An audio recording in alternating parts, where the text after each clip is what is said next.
Hello everyone, जय हिंद। आज का हमारा टॉपिक है maintenance schedule of induction motor. तो जैसे हम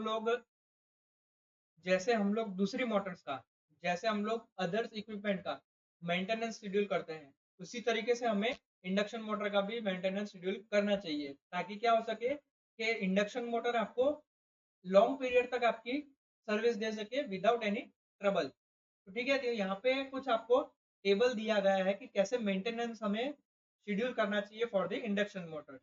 जैसे इंस्पेक्शन अगर हमें डेली करना है, डेली इंस्पेक्शन में कौन कौन सी चीजें हमें इंस्पेक्ट करनी है। तो डेली में हमें कनेक्शंस चेक करने हैं, ठीक है। और इसके अलावा हमें मोटर की वाइंडिंग को भी चेक करना है। और इंस्पेक्शन डिटेल्स में हमें क्या लिखना है कि आपका जो भी कनेक्शंस है मोटर के लीड्स के और अर्थिंग के, वो प्रॉपर है कि नहीं है। और अगर लूज है तो उसे हमें टाइट करना है, सिंपल। ओके। अगर हम वाइंडिंग चेक कर रहे हैं मोटर की, तो हमें चेक करना है कि आपकी वाइंडिंग है वो गर्म तो नहीं हो रही है। और अगर गर्म हो रही है तो किस वजह से गर्म हो रही है, उस वजह को हमें दूर करना चाहिए। तो ये हमें डेली इंस्पेक्शन में हमें ध्यान रखना है।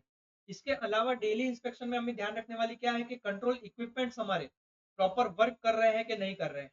तो इसमें हमें क्या करना है कि स्टार्टर और जो स्पीड कंट्रोलर होता है उसे हमें चेक करना है। और अगर उसमें कुछ भी डिफेक्ट होता है तो हमें उसे रिपेयर करना है। इसके अलावा ऑयल रिंग की लुब्रिकेशन हमें चेक करनी है, ठीक है। तो हमें उसमें ये चेक करना है कि ऑयल जो रिंग है वो प्रॉपर उसका वर्क कर रहा है कि नहीं, मतलब लुब्रिकेटिंग जो मोटर का ऑयल है वो प्रॉपर वर्क हो रहा है नहीं हो रहा है। टेम्परेचर, उसमें बेयरिंग का टेम्परेचर भी हमें चेक करना है। ओके। और लास्ट में किस तरीके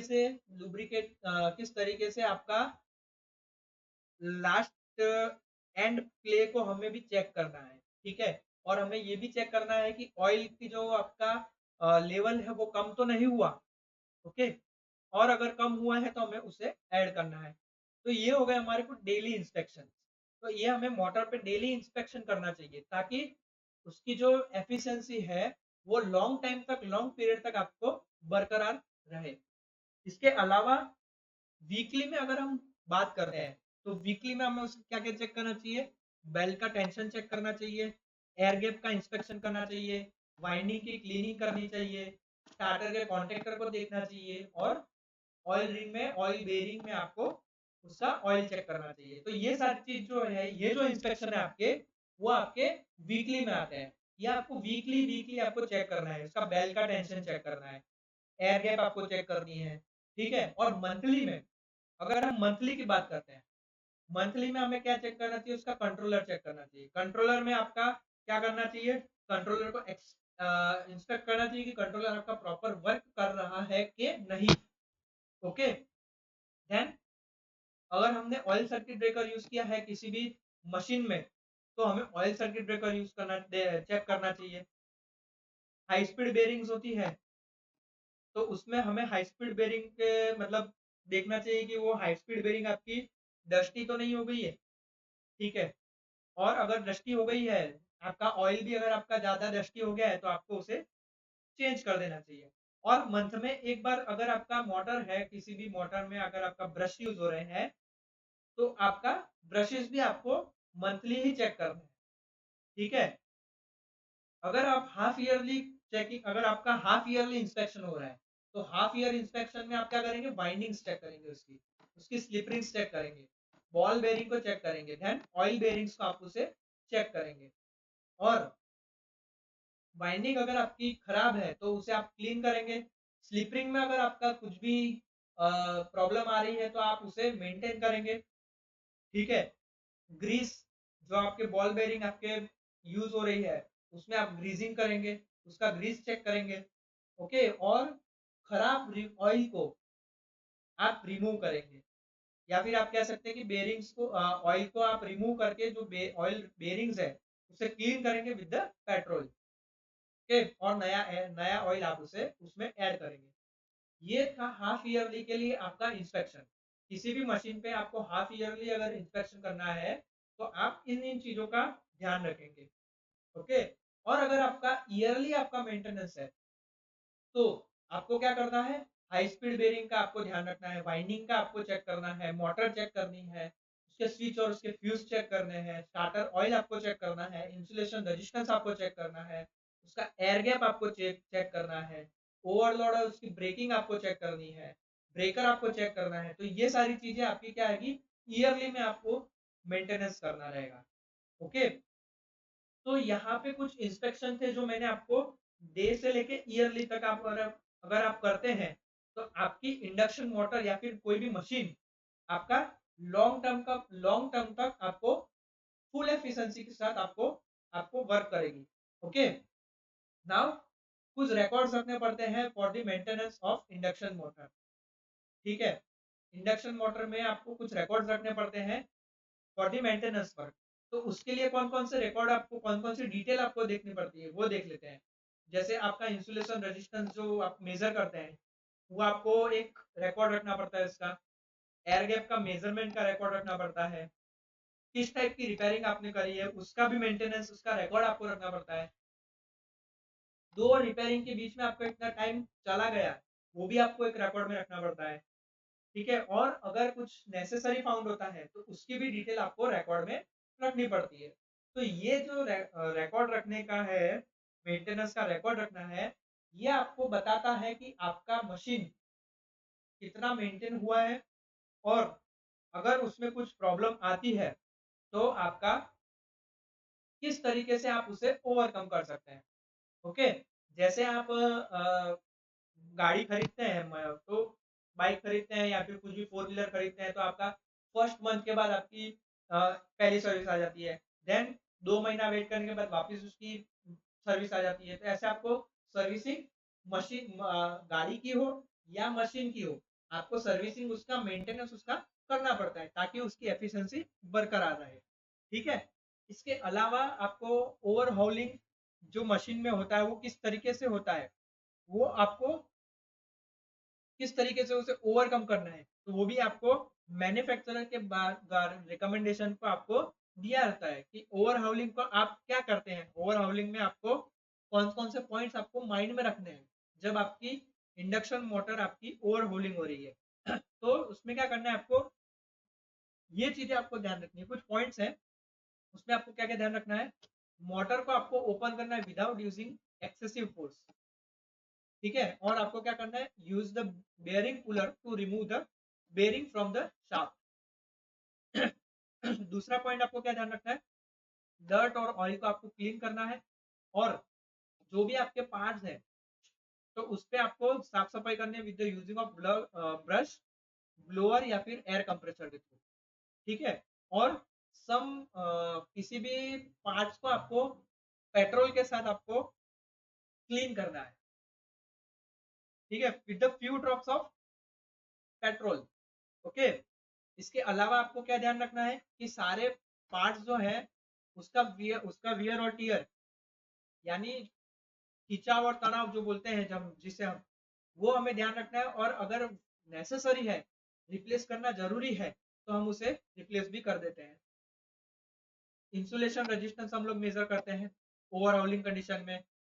ठीक है, अगर वो कम होती है, किसी भी तरीके का कुछ भी डैमेज होता है तो उसे हम लोग रिप्लेस कर देते हैं। ओके, पांचवा पॉइंट आपको क्या ध्यान रखना है कि रीवार्निशिंग या फिर बाइंडिंग का ड्राइंग आउट आपको करना है। वार्निशिंग भी आपका मतलब स्टेटर कोर पे नहीं करना है, not on the stator core, only on the rotor core. ये आपको ध्यान रखना है। जब भी आप वार्निश कर रहे हैं तो आपको ध्यान रखना है कि वार्निशिंग जो है आपके वो रोटर कोर पे ही हो। इसके अलावा आपको मोटर को रीअसेंबल करना है विदाउट द एक्सेसिव फोर्स, और टाइटन का मतलब सारे लीड्स और जो टर्मिनल्स है उसे टाइट करना है। देन एयर गैप को चेक करना है, चेक दी एयर गैप, और measure the insulation resistance again. ठीक है, एयर गैप को चेक करने के बाद उसका इंसुलेशन रेजिस्टेंस, हर चीज कंप्लीट करने के बाद उसका वापस से इंसुलेशन रेजिस्टेंस आपको चेक करना है। देन इसके अलावा आपको कौन सी लास्ट पॉइंट जो आपको ध्यान रखने वाली है कि आपको नेसेसरी चेक करने के बाद, मतलब आपको पहले चेक करना है, मेंटेनेंस में लेने से पहले चेक करना है कि क्या क्या प्रॉब्लम है मशीन में। देन उसके बाद आपको सर्विस में उसको रखना है।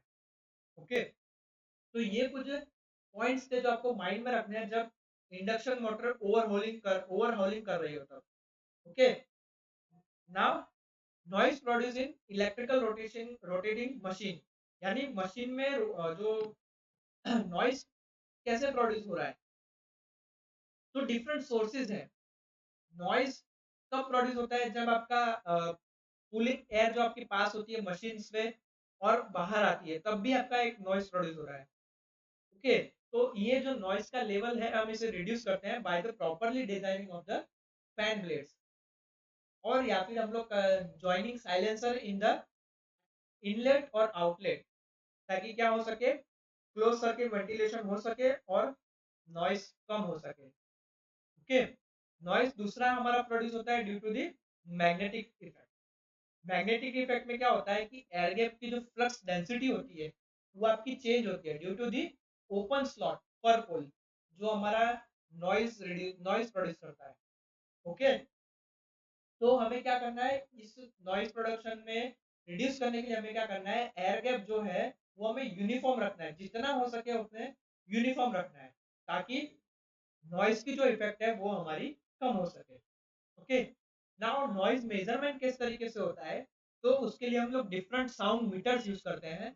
फर्स्ट हमारा है वाइड बैंड, दूसरा है हमारा ऑक्टेव बैंड, और तीसरा है हमारा स्पेशल टाइप का साउंड मीटर।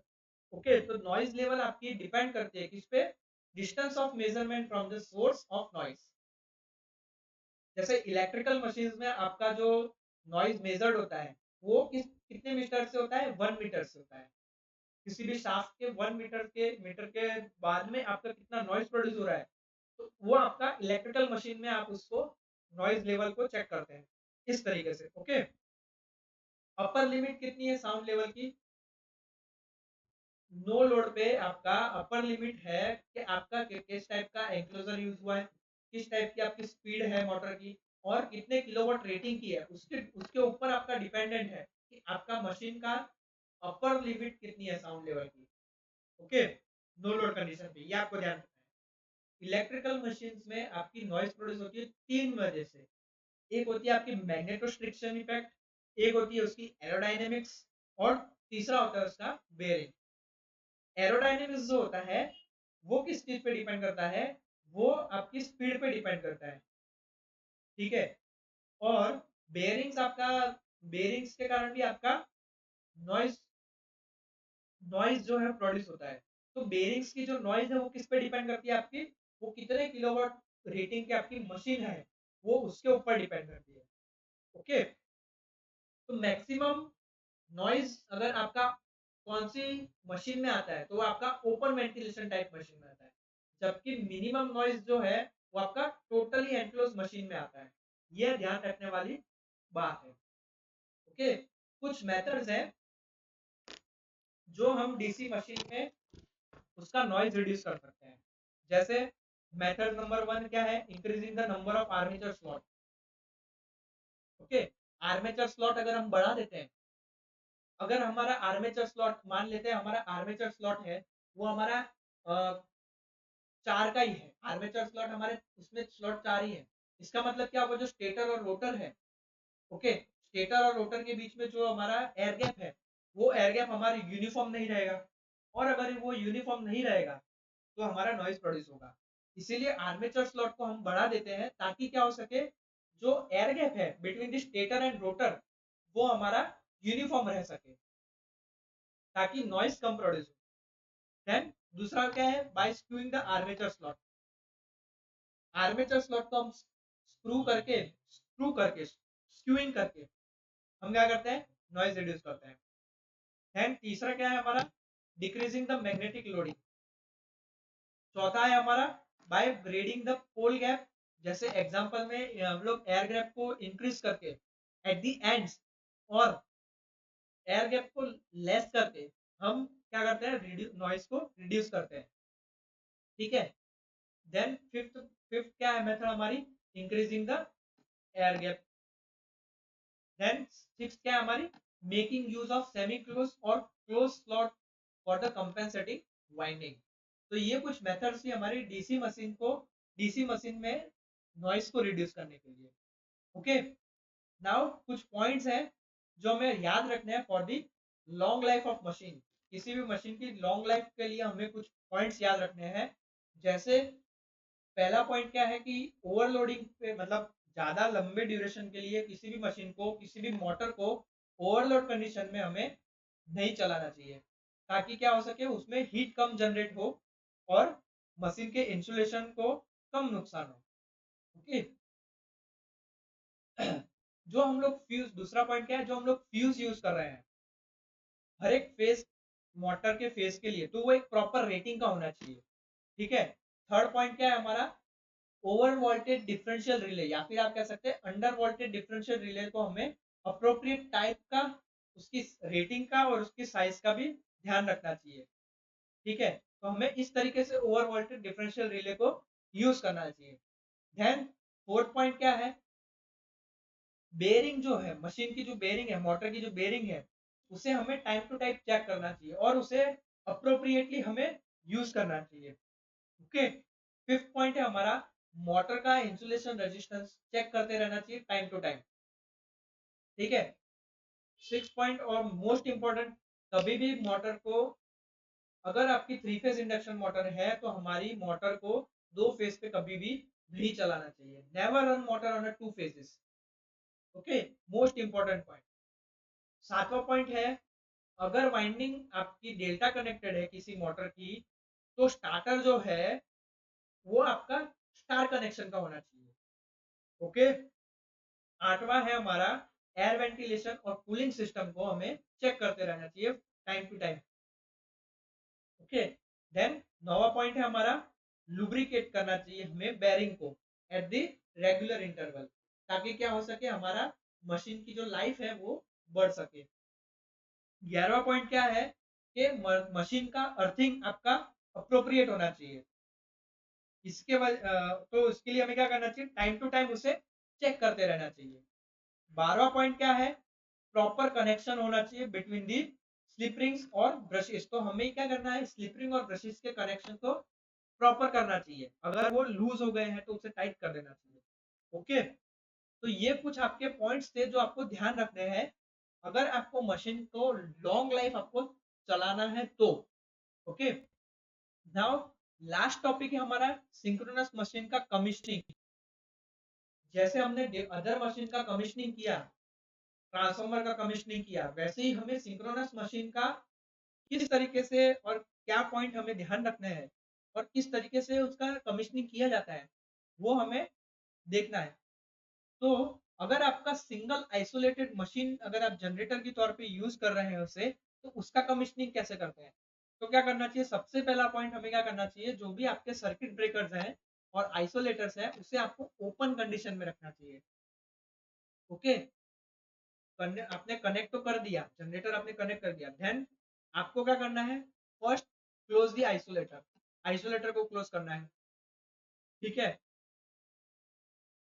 थर्ड पॉइंट क्या है, व्हेन टू ओपन, जब आप उसे ओपन कर रहे हैं, जनरेटर को आप किसी सर्किट से हटा रहे हैं, तब आपको क्या करना है, सर्किट ब्रेकर पहले ओपन करना है, देन उसके बाद आइसोलेटर ओपन करना है।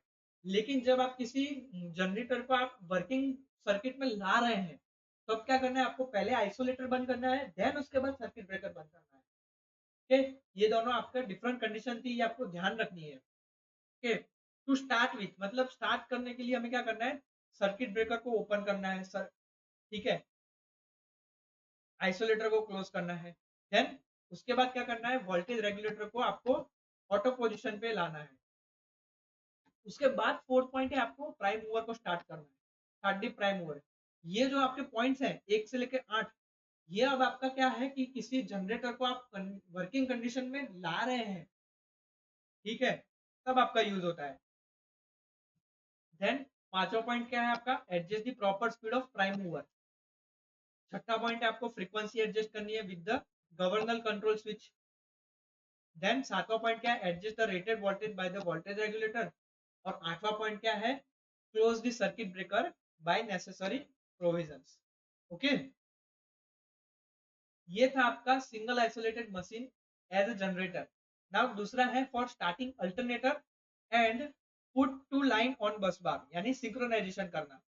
तो उसके लिए कुछ सीक्वेंस आपको स्टेप्स आपको ध्यान रखने हैं, फॉलो करने हैं। पहला पॉइंट क्या आपका, सर्किट ब्रेकर को आपको चेक करना है कि वो ओपन पोजीशन में है कि नहीं है ऑफ द इनकमिंग मशीन, जो आपका मशीन आपको बस बार में लगाना है वो। ओके, दूसरा पॉइंट क्या है, with the help of insulated gloves close the isolators on the bus connection. Okay, third point क्या है आपका, वोल्टेज रेगुलेटर्स का जो मोड है उसे हमें ऑटो पे रखना है।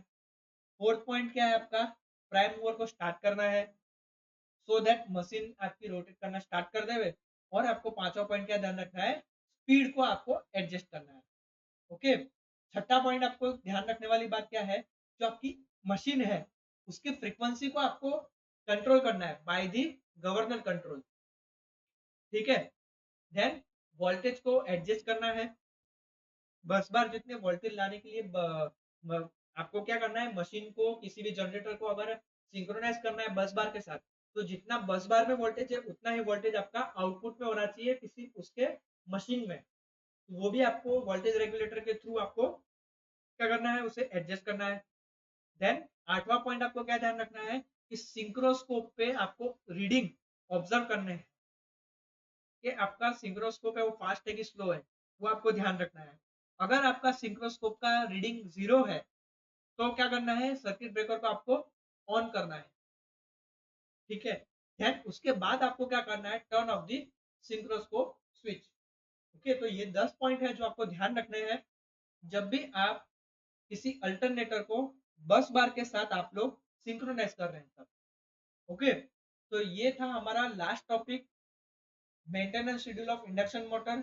आपने नॉइस टेस्ट कर लिया इस आज के लेक्चर में, और सिंक्रोनस मशीन का कमीशनिंग किस तरीके से किया जाता है और उसका सिंक्रोनाइजेशन किस तरीके से किया जाता है, वो भी हमने आज टॉपिक में कवर अप कर लिया।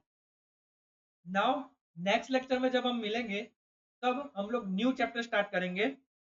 ओके,